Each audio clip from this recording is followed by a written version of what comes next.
Hello everybody, it's Brody from Brody's Garage. Today is January 27th. This is episode 54.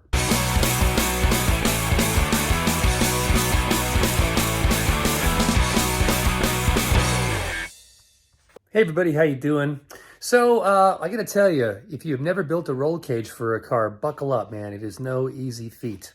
I've been at it for quite a while, it seems. At any rate, as each day progresses, I feel like I'm getting a little bit better at it. I'm getting a little bit smarter at how I think of things, and my fabrication skills are coming together a little more quickly. When I cut something, it fits better the first time around. So, hey, there's that.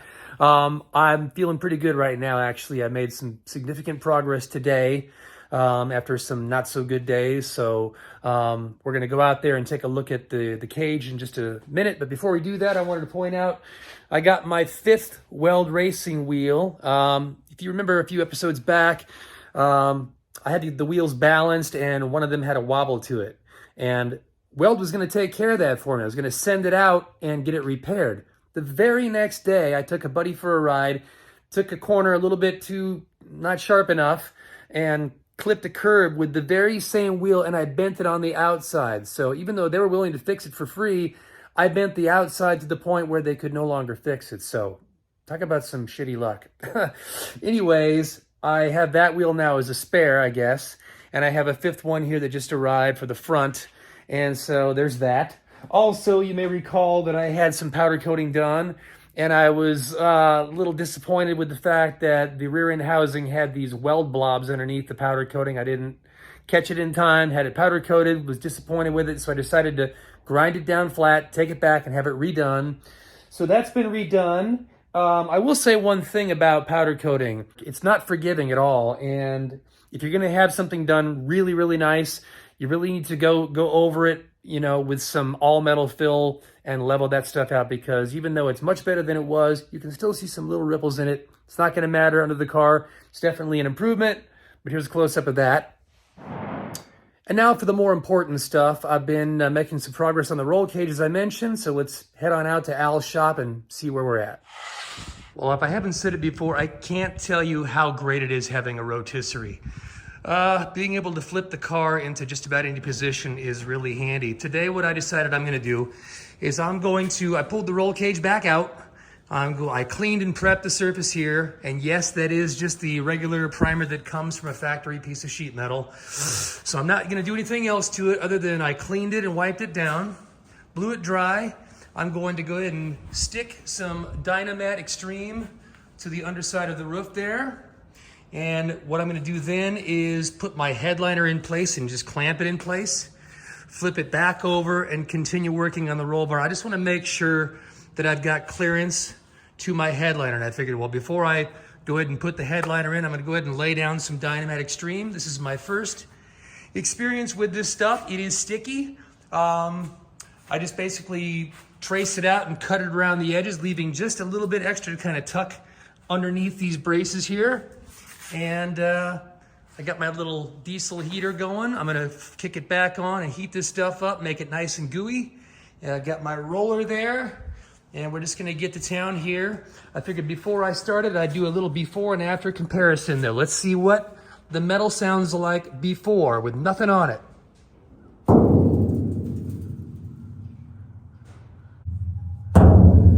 So you can imagine when I had this thing rumbling down the road with nothing but bare sheet metal all over the place, what a rattle trap it was.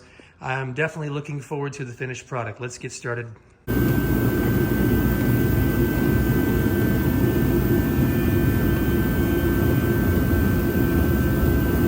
All right, well, there it is. My first application of Dynamat Extreme. Let's dive in for a closer listen and compare.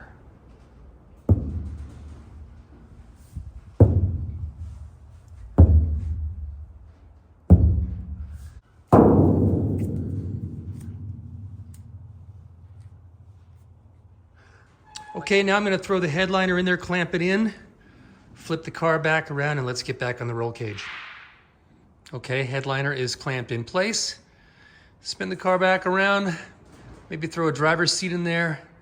Let's see how this cage is fitting. Well, hey gang, it's Brody. It's January 27th. It is about the end of my work day here and the end of the work week. So I thought now would be a good time to show you my progress so far. I've been working on this roll cage for, I don't know, years it seems like. And today I finally feel like I'm heading towards the home stretch. Let's take a look. Okay, I've got this in a little bit of a wide angle lens so that we can see the entire scope of the car. So here's where we're at. We started with the main hoop, which, to recap, that was from Chris Alston's Chassis Works. It was part of my kit that I pre-measured and ordered, blah, blah, blah. Finally got the thing. That was about the only thing that actually fit. Of course, I had to trim off the ends to get it in the car, but that was pretty much good. Then these bars here were initially intended to go along here, and because of a mismeasurement on my part, they stuck way out and the angle was completely screwed up. It wasn't until I was almost about to put them in the scrap pile when I realized, hey, let me see what they fit like backwards. So I flipped them around, did some more trimming, and behold, I've got pretty good rear bars going down here. So that was pretty good. And then once those were in place and kind of roughed in, I started working on these. Now these I bent myself with a JD squared tubing bender that I bought. And it's been a little bit of trial and error, but I did manage to get both sides done. And so those are now in place. And you can see they go along the A-pillar, and I wanted to tuck them behind the A-pillar as much as possible. As you can see, I got them pretty well hidden. This part down here you won't see because of the door. So I'm happy with that, but the angles are pretty good. I did cut considerably into the dash to push the bar forward and get it behind this. Of course, there is still going to be some space between the A-pillar and the bar, but oh well.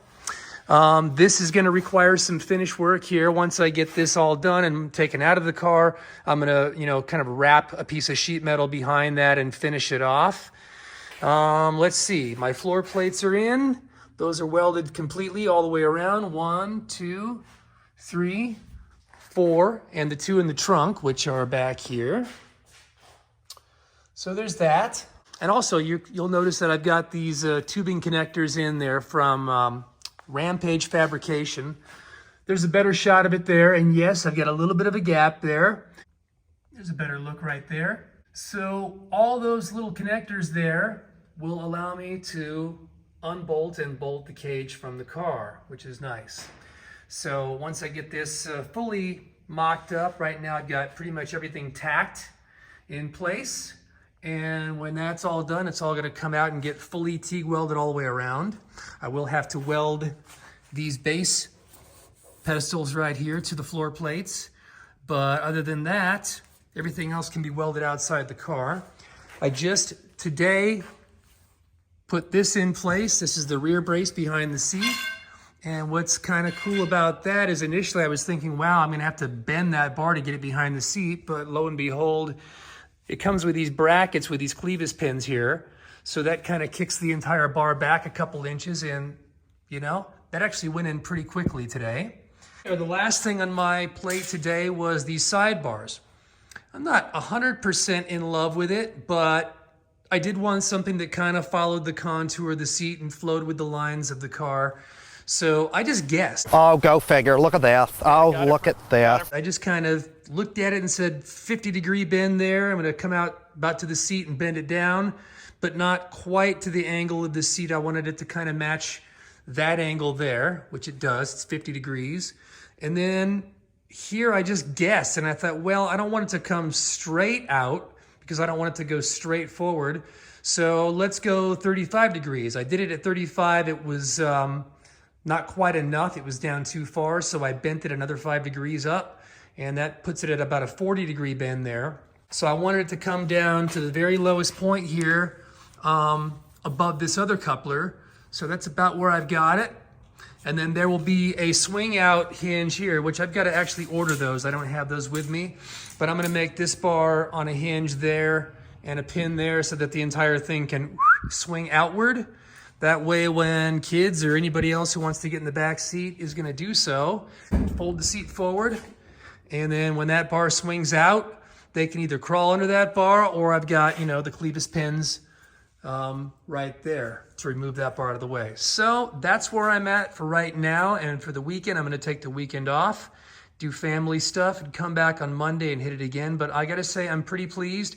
I will admit there is one little snag here. I had a piece of masking tape wrapped around this coupler here to kind of hold it in place while I was putting the bar in there. And I figured, well, okay, I've got a nice little clean place so I can put a tack weld there. Well, the heat got to the tape, caught the tape on fire, and that caught my headliner on fire. Look at that nasty little singe right there. So, yeah, I don't think that's going to buff out. So what's probably going to have to happen is I've got some extra vinyl material from TMI. I don't know if it's big enough or enough to cover the entire thing, but the headliner fabric is glued to a fiberglass molded backing piece. So worst case scenario, I got to get some new material, rip that one off, and re-glue a new sheet of fabric onto the backing plate. But anyway, there's the roll bar, roll cage, whatever you want to call it. I guess you'd call this a 6-point. However many places that it touches the floor, I guess, is what dignifies it or classifies it. So we've got 2 for the main hoop, we've got 2 for the forward bars, and 2 for the trunk bars. That's 6 points, unless you count that bar that goes down to there. I don't know if that technically counts, and I don't really know if this is going to be considered NHRA legal or not. With the tubing connectors in there and with my specs, I'm kind of just guessing, and I really wanted something that was, you know, aesthetically pleasing, easy to get in and out of, and also, you know, add some structural rigidity to the car so that it doesn't flex. And obviously, if it does roll around, well, I feel like I've got a little bit of additional protection here. So, hey, whatever. There's my roll cage. It's the first time I've ever done it. I'm happy with it. Let's call it a weekend. Okay, so the remaining few pieces that I've got to do before I'm considered done with this cage is I do need to make a horizontal brace between those 2 bars there. And that's going to have couplers as well to remove it. So that means I've got to order a couple more of those because I'm just now out of them. So there'll be a brace there. There'll be a windshield brace that goes across the top of the windshield right there. So we got to do that one, which I have the bar for that right there. That actually came with the Alston's kit, and I might actually be able to make that one work. So I'm not going to do a brace under the dash. I don't think so. I don't want to mess with the steering column and all that stuff. Of course, I'm going to do the other passenger side bar to match this one. And that's pretty much it. Oh, by the way, a slight stroke of luck here. I was a little worried because of all the trimming I had to do to get that bar in the dash that I was going to end up notching into my instrument cluster. But if you look right there, you'll see it just barely clears by about 1/8 of an inch or more. So happy about that. My glove box door also clears and opens, so I'm thrilled about that as well. Overall, I would say I'm pretty pleased with it. Also want to mention, I did just get my Everlast TIG welder. This is the Power TIG 210-EXT. If I had it to do over again, I would have got a little bit more powerful one. I didn't even think about it, but the 210 is the limit on amps, and that means pretty much anything over 1/4 of an inch, it's not really going to cut it. But I'm not doing a whole lot of TIG welding that thick, so maybe not a big issue. It does work great. I just have to practice. I need some pointers, and I need to just spend time with it. One thing I'm noticing is that I'm getting a lot of contamination. So I'm gonna just go completely nuts on the cleanliness and prep. I think that's probably at least half the battle. And then I just need practice time with it, but it will get there. Okay, so I'm feeling pretty good heading into the weekend. I feel like I made a pretty significant amount of progress these past few days. And I'm gonna head back out there on Monday after the weekend is over and get back to it. If things continue to go as they have been going, I don't see any reason why I shouldn't have the entire cage, all the bars fitted, tack welded in place, and mocked up and ready to pull back out and have them fully welded for final assembly. Before I do the final assembly, what I'm going to do next is I'm going to go ahead and jam the doors, the back sides of the fenders, trunk, lid, hood, and get the car reassembled, all the body panels on it. I'm going to flip the car under on the bottom side and do the Raptor bed liner as an undercoating.